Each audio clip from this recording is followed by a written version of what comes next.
C'est bon. Voilà. Eh bien, nous sommes ici dans cette grande manifestation et nous avons l'occasion, on a parlé justement des compteurs Linky, les pour, les contre, beaucoup d'arguments ont été mis en avant, beaucoup sont pour, beaucoup sont contre, et puis on a l'occasion de donner la parole à ceux qui sont pour, et un citoyen a accepté de nous donner son point de vue, qu'il est pour, on respecte aussi les pour et les contre. Moi je suis contre, lui il est pour, et bien nous allons échanger nos idées, et nous avions envie de leur donner la parole à ceux qui sont pour, et on en profite, il va se présenter, et il va nous donner ses arguments, pourquoi il est pour, on respecte son opinion. Bah oui, merci, bonjour, donc Marc.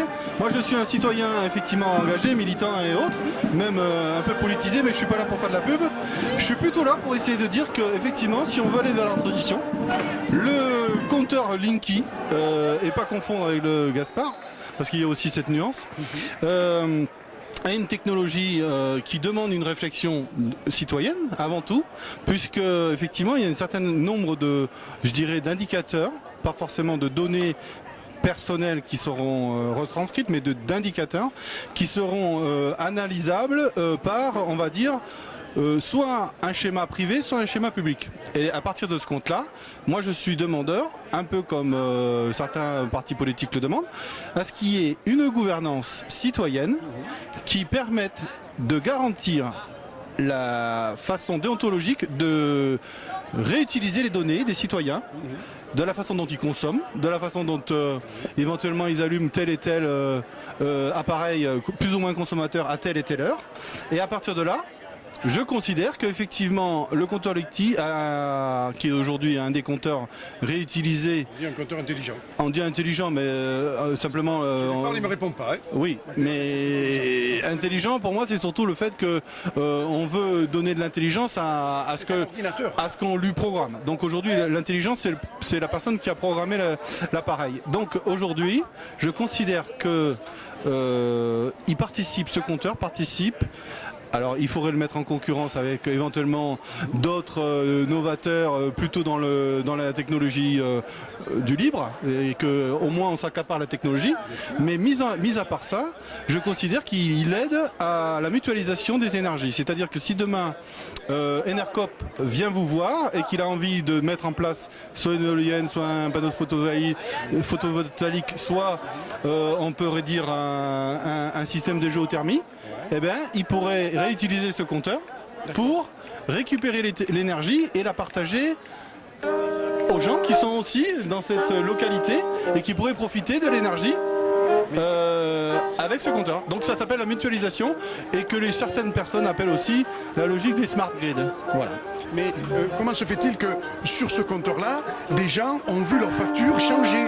Pourquoi l'EDF change le prix de leur abonnement sans leur autorisation, sans les avertir? Et une dame est venue il n'y a pas longtemps qui était ni pour ni contre. On lui a changé le compteur sans qu'elle le sache. Elle a vu sa facture de 50 € à passer à 150 €. Comment se fait-il que l'EDF peut se permettre de changer le tarif alors que si ce compteur est formidable, pourquoi il y a des augmentations alors qu'ils nous disent qu'il est gratuit? Pourquoi l'EDF ne respecte pas son engagement de dire ce compteur est très bien, mais vous n'aurez pas d'augmentation, vous n'aurez rien du tout, ça sera comme l'ancien? Comment on peut dire à l'EDF de telles variations de prix sur ce fameux compteur à la place de l'ancien? Alors, moi je considère que sur un exemple comme tu viens de donner, c'est-à-dire de dire que on multiplie par 3 la facture, d'abord j'aimerais voir réellement la preuve. Et ensuite, aujourd'hui le constructeur a juste prétexté que la précision du compteur permettait d'ajuster un peu plus, je dirais, affiner la surconsommation.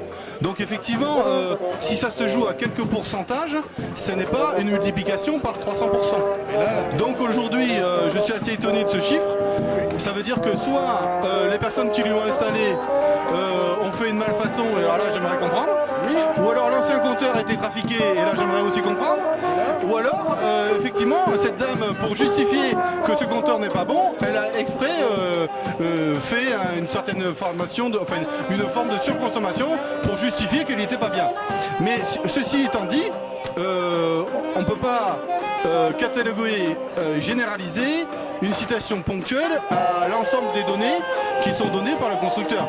Si on met un courant d'un côté et on regarde ce qu'il y a de l'autre, j'ai tendance à dire il mesure tout simplement ce qui lui passe à travers. Donc l'électricité est ainsi faite, ça rentre dans le bien commun, la connaissance de tout le monde. L'électricité, on ne peut pas la manipuler d'une façon aussi virtuelle que ça. Elle est physique, elle passe ou elle passe pas. Voilà.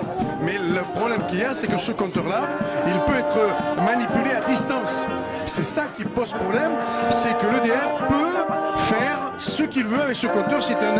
Alors, j'explique simplement. Hein. Alors, il y a d'autres gens qui ont sorti d'autres arguments, plus calés que moi, mais il paraît que c'est un ordinateur à la place de ce fameux compteur.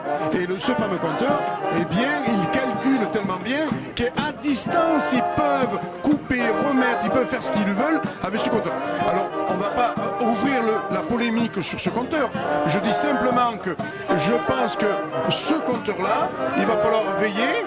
Bon, toi, tu es pour, je respecte de ce compteur, tu as le droit. Avec un bémol, hein, pour D'accord. la gouvernance. D'accord, avec la gouvernance, qui est quand même mieux. Des gens qui sont pour, mais avec une contrôle, une gouvernance. Et eux, ils nous jouent la musique à côté, ils sont formidables.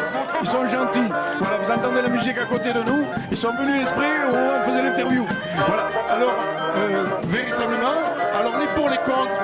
Faudrait-il rencontrer les pour, les contre et discuter ensemble de ce compteur et de venir mettre à la table de la discussion l'EDF, tout le monde, pour véritablement ouvrir le débat de cette discussion des compteurs pour et des compteurs contre. Voilà. Je suis pour qu'il y ait du débat et que surtout, l'exemple de prix, par exemple, c'est que c'est le maire qui a accepté, au sens de responsable de l'État, de dire dans ma communauté de communes ou dans ma municipalité, j'accepte le remplacement des compteurs. Donc en fait, il faudrait que les citoyens se retournent contre leur maire. Il y a déjà cette légitimité citoyenne à aujourd'hui essayer d'interpeller ses élus. Ensuite, il y a aussi le fait que quand on n'est pas d'accord, il faut savoir quels sont véritablement les arguments. Parce qu'aujourd'hui, couper à distance un compteur chez une personne de façon injustifiée, aujourd'hui, même, je dirais, EDF en aurait la possibilité, ils ne le font pas. Donc pourquoi ils le feraient s'ils avaient une technologie? Je ne comprends pas aujourd'hui le fait que ça soit un argument suffisant à dire que parce que la personne n'est pas là physiquement, c'est quelque chose sur lequel on peut refuser une technologie de mutualisation. J'aurais tendance à dire, si on conteste la coupure d'électricité, c'est nous citoyens qui devons réagir et de dire on m'a coupé l'électricité, c'est un sens sur lequel la société ne peut pas normalement le faire, et à partir de ce compte-là, il y a des arguments suffisants pour dire que le citoyen peut se défendre. Voilà. Et il y a des associations pour ça. D'accord. Ben voilà, on va clore la discussion de compteur Linky. Retrouvons-nous tous ensemble autour d'une table avec l'EDF, ERDF, ceux qui posent les compteurs Linky, enfin tout le monde autour de la table, Enercop, tous ceux, les pour et les contre, pour dire aujourd'hui, mettons à plat ce fameux compteur Linky. Et puis si vraiment l'EDF respecte par rapport à l'ancien, eh bien peut-être qu'on sera pour l'installation de ce compteur Linky. Merci, au revoir.